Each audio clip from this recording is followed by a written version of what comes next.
Start tonight with a 14 News update on the Sportsplex, which opened back in March in Henderson.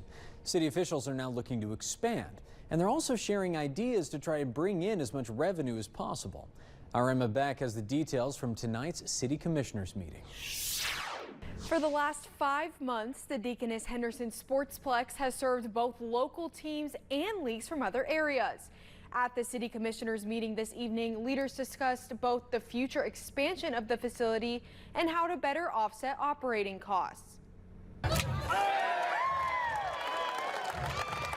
Just 5 months ago, Deaconess Henderson Sportsplex opened its gates to the public. Now the facility is working on better ways to offset operating and construction costs, as a lot of money has been invested into the complex. This is it's a great facility. We're really proud to have it in our community, but there's obviously a decently large operating cost in addition to what the construction cost was to run it. Henderson City Manager Dylan Ward says the answer might be in the rates teams are charged to use the facility. They are looking at charging non-local leagues a $75 rate for 2 hours of use, while the rate would be $50 for local teams. They define local as teams which have 60% or more of its members living in Henderson County. We want to allow our facility to be used by the local recreational leagues at a very low rate, so that we can cater to and provide for our community.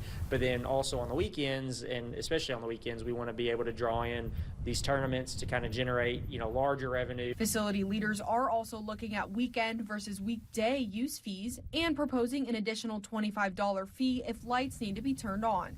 That's where we're trying to balance trying to make sure that we bring in enough revenue to offset the expenses so that we don't have to pull that money from other places. So. Looking forward, officials are also hoping to apply for grant funding to add a walking pad around the Sportsplex, in addition to expanding to add new baseball fields and eventually an indoor space. So this is a way that we give back to our residents and people who are from the county who've helped support the facility already.